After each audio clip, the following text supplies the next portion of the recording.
All right, Shalom. I want to give all praise, honor, and glory to Yahweh Bahasham, Yahweh Shai Bahasham, Rakak Wadash. Double honors to the apostles and elders of Great Millstone who taught me this truth, and double salutations to all you Akim out there laboring, the house of David, the elect, that's pushing this word with all truth, righteousness, and sincerity. Shalom to you, brothers, and shalom to the elect. I'm back with another quick lesson through the Holy Spirit, the Rakak Wadash. And before we play this video, let's grab this scripture. This is the book of Psalms, chapter 64, and verse 6. And it reads, it says, they search out iniquities. They search out iniquities. They accomplish a diligent search.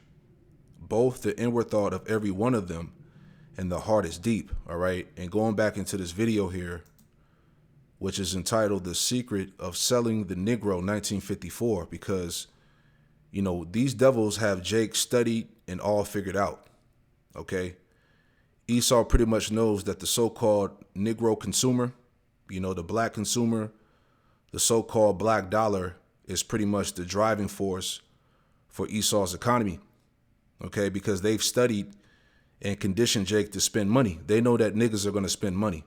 You see, let's get into that. The new Negro families today are moving into more populated areas, to the cities, where there are more stores, more buying opportunities. Since 1940, in San Francisco alone, the Negro market has increased by 89%. In Chicago, by 81%. Houston, Texas, 45%. Philadelphia, 50%. The impact of this new buying force is so tremendous that actually in 14 major United States markets, a product cannot be number one without Negro support. See that? A product cannot be number one without Negro support. Okay? Esau is basically letting you know that, you know, they need the so-called black dollar, you know, the so-called black consumer market. You know, that's the driving force. Niggas are going to spend money, you know. Esau has programmed Jake, you know, to spend his money, you know, to get in debt. You see what I'm saying? It's all by design. Let's play that again. More populated areas, to the cities, where there are more stores, more buying opportunities. Since 1940, in San Francisco alone, the Negro market has increased by 89%. In Chicago, by 81%. Houston, Texas, 45%. Philadelphia, 50%. The impact of this new buying force is so tremendous that actually in 14 major United States markets, a product cannot be number one without Negro support. A product must have the backing of this big new buying power to be a leader in the field. What do you have to sell? Chewing gum or cars? Toothpaste or transportation? Whatever it is, here are millions of prospects, and these prospects are everywhere. Negro customers can no longer be pigeonholed. They cannot be classified as prospects who trade only in certain stores, certain neighborhoods. Today, Negroes shop downtown. They shop in supermarkets. They shop in small neighborhood stores. They'll buy from anyone who wants to sell to them. But we all know that before you can sell to customers, you've got to get to know them. You must understand something about them. What do the Negro customers buy? Why do they buy? How do you sell to them? Let's find out. Let's hear the opinion of men who have spent a lifetime studying the buying habits of customers the world over. Here is what sales psychologists have to say about selling to the Negro. You hear this? It's like the psychology behind selling to the Negro, man. All right, as we read the scripture, you know, they search out iniquities, they accomplish a diligent search. You know, Esau does his research, his studies. All right, they got Jake figured out. Now check this out. The secret of selling to the Negro is expressed in one word. That word is recognition. Now, there's nothing unusual about that. People want to be recognized. They need recognition. That's basic in all of us. But perhaps because he's had so little of it, the Negro needs even more. He needs to feel important and appreciated. This need is a very real and important one. It shows up even in many of the Negro's shopping habits. Anyone who sells or wants to sell to the Negro customer should know about some of these habits. 3 habits in particular play a big part in every sales transaction. To begin with, most Negroes buy by brand. They ask for products by name. They're quick to turn down off brands. Do you wonder why? Well, listen to what this customer is thinking. That last hat I bought just didn't hold up at all. You see, for a long time, the Negro has been sold a lot of shoddy, second-class merchandise. So now he asks for name brands in order to make sure he gets his money's worth. Man, that's heavy. See that? And it's the same thing going on today. And that's why, and I'm going to come back to this video, but I wanted to touch on the effects of that today going into the curses and how pretty much, you know, this system is regarded as the pit. You know, everything, you know, as we're going to touch on in this lesson, going into the pretty much the economic instability of the so-called Negro, Latino, Native American, Hispanics, you know, dealing with the so-called Negro specifically, with Jake in general, okay? Because they represent the, you know, you so-called Negro, Latino, Native Americans, and Hispanics represent the poor in the scriptures. You know, so Esau has this whole thing set up to keep you, you know, to keep you spending money, to keep you in debt, you know, to keep you at the bottom, constantly oppressed. And I want to make a point here before we go back to this video. All right, we'll grab the scriptures in a second. But just to add on, check this out. Unless you're black and powerful. Let's just get that straight. You cannot be black and proud and niggas too, okay? That white folks are planning for 3 generations and we're planning for Saturday night, right? Because old brothers and sisters is to win, not to look like we're winning. I would rather carry a plastic bag with $5,000 in it than to carry a $5,000 Louis Vuitton bag with $100 in it. Louis Vuitton winning, Nike is winning, Gucci is winning, Armani is winning. You ain't winning. We are the consumption class. They are the merchant class. See that? You ain't winning. You are the consumption class. Jake is the biggest consumers. Okay? They are the merchant class. All right? Let me get a quick scripture on that. All right? You ain't winning, man. All right? Let's get that in Micah 2:10. Okay, this is Micah chapter 2, verse 10. And it reads, it says, "Arise ye and depart, for this is not your rest." America wasn't set up for you to glory in. All right? This land, America wasn't set up for you to prosper. Okay? You ain't winning, like he said. "Arise ye and depart, for this is not your rest, because it is polluted. It shall destroy you, even with a sword of destruction." Because everything about this system, all right, about this land is pretty much a snare for Jake. Okay? Going back to the curses, this land was set up for Jake's captivity. It was designed to keep you at the bottom. Okay? And this is what this Jake is pretty much bringing out, going into the you know, the economic statistics dealing with Jake, you know, which we're going to touch on in a second, that wealth gap between so-called, you know, blacks and whites, you know. They make stuff, we buy stuff. It is interesting to me that the rich stay rich by pretending to be poor, and the poor stay poor by pretending to be rich. And all the statistics tell us this. The Institute of Policy Studies, April 2017, the economic state of Black America said, and I give you the final quote from that 300-page study which no Negro read, that by 2053, 10 years after the majority becomes the minority, if nothing changes among African Americans, household median wealth will be 0. In effect, we will have worked our way into a second slavery. Try to operate in a market-based economy and a democratic capitalistic society without money. Let's see how that works for you. And ain't nobody fixing us but us. White people are not fixing black people. It's been 400 years and we ain't fixed. We're not even thinking about black people. And I'm not hating on white people. I'm just telling the truth. You know who white people are thinking about? They're thinking about white people. They're thinking about their wives, their children, their communities, their schools, their businesses, and your pockets. That's what they're thinking about. Black and beautiful means. Yeah, and the wealth distribution is crazy. And I want to read this because this all ties back into the curses, man. All right, Jake's position here in America. All right, I just want to add on real quick before we grab some scriptures. But this is from CNN.com. Okay, this came out back in October. It says white Americans have far more wealth than black Americans. Here's how big the gap is. Now let's just hit a couple of stats here. We'll read. So it says here, although black and Hispanic Americans have accumulated more wealth in recent years, the median net worth still lags far behind that of white Americans, and it was set up that way. Okay, as the brothers bring out, you know, the game was rigged.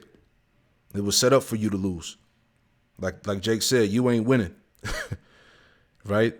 It says the net worth of the typical black and Hispanic household in 2022 was $44,900 and about $61,600 respectively, according to the Federal Reserve's latest survey on consumer finances, a triennial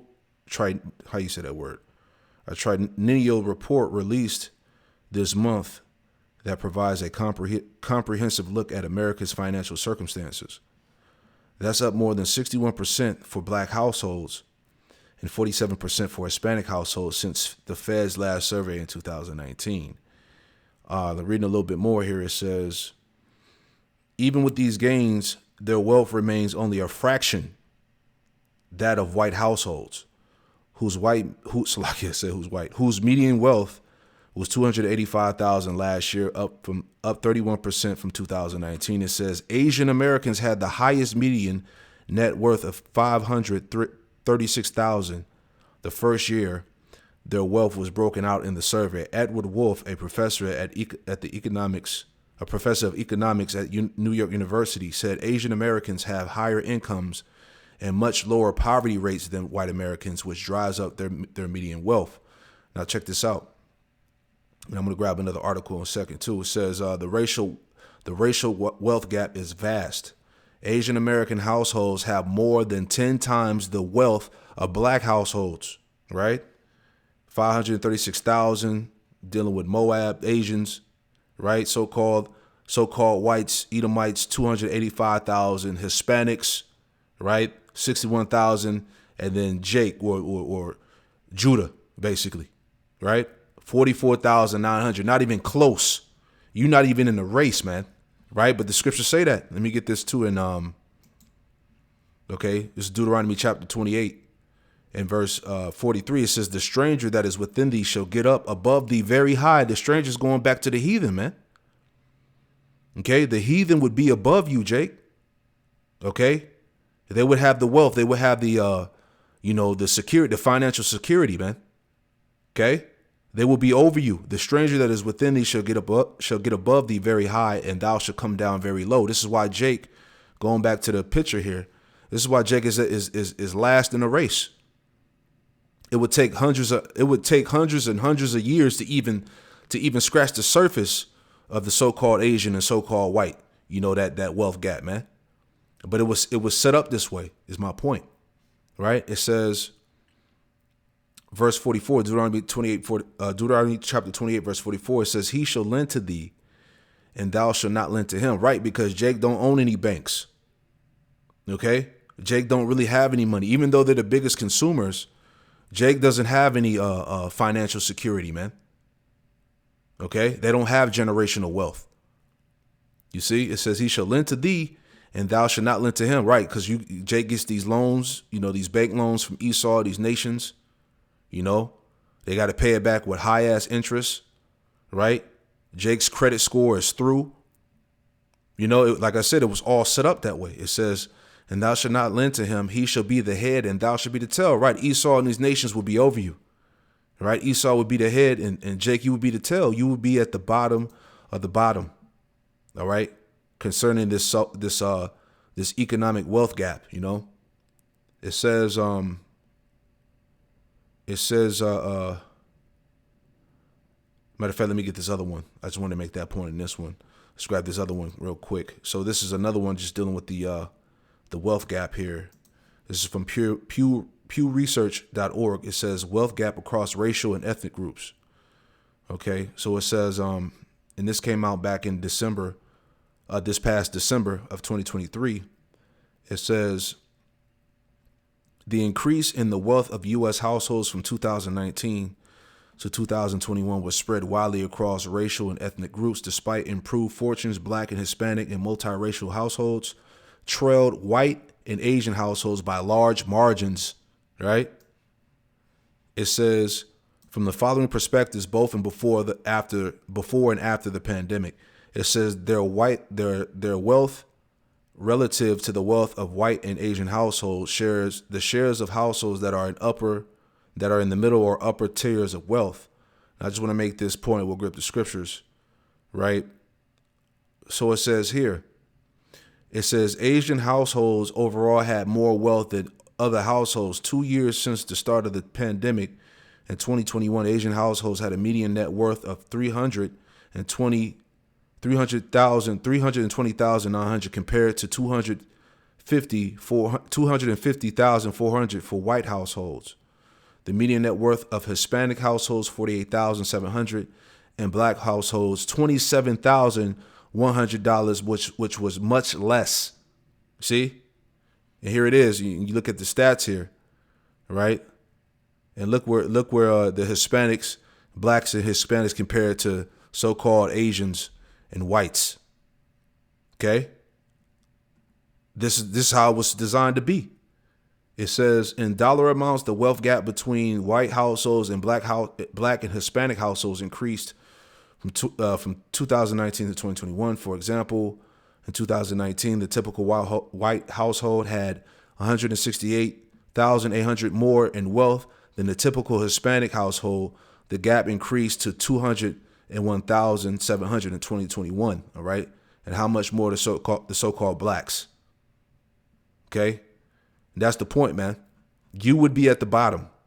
Those are the curses, right? This is Proverbs 22. In verse 7, it says, the rich ruleth over the poor. Okay, the poor representing the tribes, you so-called Negroes, Latino, Native Americans, and Hispanics. You represent the poor, and you're being ruled over by the rich. All right, going back to Esau, man. All right, these bankers, the elite. It says, and the borrower is servant to the lender, right? And Jake is the borrower, right? Jake has a crazy amount of debt. Jake has these loans that they can't pay back, and you become pretty much a slave to debt. You know, you're a slave to this banking system, man. So it says the borrower is servant to the lender, man. Okay, these are the curses. This is right in the scriptures here, man. This is why Jake is oppressed. This is why he's at the bottom. This is why that financial gap, that wealth distribution is so wide, man. All right. You'll never catch up, pretty much. Okay. It was the system was rigged off the jump, right? This is Baruch chapter 3, verse 8. It says, behold, we are yet this day in our captivity, right? We're still in slavery, where thou hast scattered us for a reproach and a curse, right? The scriptures tell you that no matter where Jake would be scattered at in the four corners of the earth, we would be a reproach and a curse. Okay. It says, and to be subject to payments. Okay. You swallowed up in debt. You can't pay your bills. You'll be in a constant a state of economic struggle, basically, man. Child support, credit ruined, credit bad, you wouldn't be able to prosper, man. It says, and be subject to payments according to all the iniquities of our fathers, which departed from the Lord Yahweh Shema Shah power. So this is all going back to the condition of the battle, the curses, man, what we be subject to. All right. Haggai 1:6, it says, you have so much and bringing little. You eat, but you have not enough. Ye drink, but you are not filled with drink. Ye clothe you, but there's none warm. And he that earneth wages to be put into a bag with holes. You see that? So that money that you get, it comes in and goes out. Right? You wouldn't have economic stability. You wouldn't have security. Okay? This is why when you see these Edomites and these other nations, hey, they living, man. They got it made in the shade, as they say, man. But Jake is in a constant state of struggle. Okay? That's this system. That's the pit, man, that we're in. Right? This is Deuteronomy chapter 28, All right, just a couple of scriptures I was thinking about just going through this lesson here. Deuteronomy 28, verse 33. It says, the fruit of thy land and all thy labor shall a nation which thou knowest not eat up, and thou should be only oppressed and crushed always. You see that? And Jake would be constantly at the bottom of the society. He would never come up. You know, that's the system. Okay. It says here, right before we go back, I want to grab one more point in this article, real quick. You know, so it says, jumping down here, it says, what factors might explain the large wealth gaps across racial and ethnic groups that have endured for decades, if not longer? It says, with respect to black households, evidence points to the role of slavery and post-slavery practices such as segregation that created disparate opportunities for wealth accumulation. See? For Hispanic households, the relative youth of the population and immigrant status play a role. In turn, these factors likely contribute to lower rates and sizes of inheritance received by black and Hispanic households with comparisons with white households, right? You see that? And these factors are what? The curses, man. All right, it was set up. Okay, let me get that in what was that in Isaiah 42? Bear with me. Talked about how Jake would be a spoil, man. This is Isaiah 42, verse 22. It says, but this is a people robbed and spoiled. You see that? Speaking about you Israelites, you 12 tribes, man, you so-called Negro, Latino, Native Americans, and Hispanics. You're the people that's constantly robbed and spoiled, man. It says they are all snared. It says they are all of them snared in holes, all right? Traps, pits. It says they are hidden prison houses, right? Going back to really, you know, the philosophies of the world that has Jake, you know, mentally in prison, but also, you know, this American system. Okay? It's likened unto a prison house, right?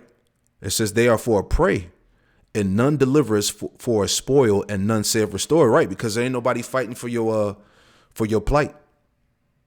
Okay, but these, once again, this is straight out the scriptures. All right, let's play that video again, real quick.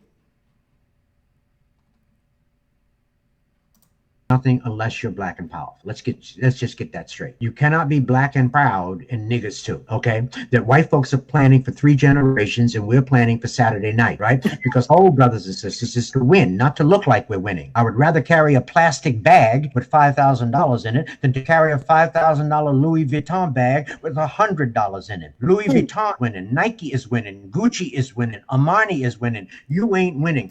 You ain't winning, man. All right. Jake spent his money on all that, you know, the high level merchandise to look good, you know, had the expensive car, the expensive house, right? But don't have any type of financial stability, right? That's why Jake be going broke, you know.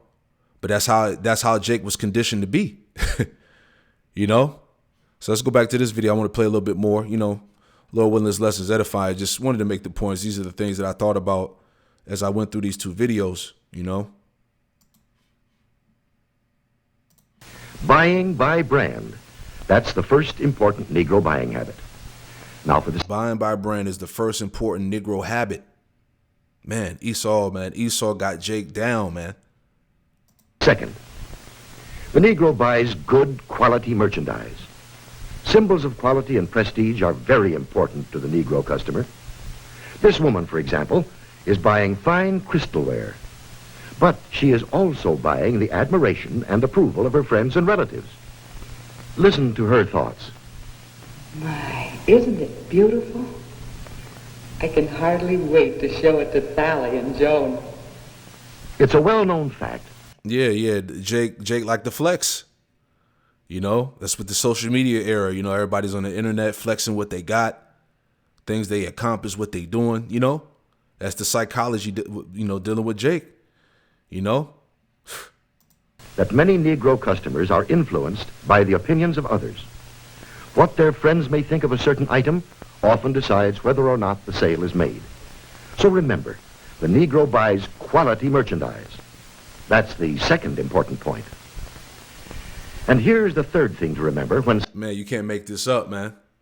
All right? This is a psychological study of selling to the Negro. This is going back to the 50s, man. And you see how Jake is today. Selling to a Negro customer. When he specifically asks for one thing, don't try to sell him something else. Don't try to switch him at the point of sale. If you do, he'll probably react something like this. Doesn't he think I've got the money to pay for it? There's a reason for this reaction. Again, because he's had experience with cheap merchandise, the Negro resents being offered a substitute. He wants to be sold on quality, not price. The Negro buys by brand, he buys quality, and he doesn't like to be switched at point of sale. These are the keys to selling the Negro customer. Another point. The Negro family does things together, as a group. The family works as a unit. It lives as a unit, and it buys as a unit. When you sell to one member, you many times sell to all. It's also true that many places of entertainment are still closed to the Negro. So he spends more of his money for the things that are available to him, often for items that are considered luxuries. Man, you see? Items that are considered luxury. Jake is going to pay top dollar for these brands and all of that. Same shit that's going on today. So I thought, that's just pretty heavy stuff, man. I'm going to wrap this up. All right. We talked about the wealth gap, right? Jake, the so-called Negro, Latino, Native American, Hispanic is not going to catch up to the so-called white and Asian, wealth gap, man. Pretty much. I'm not going to read all of this. You get it, right?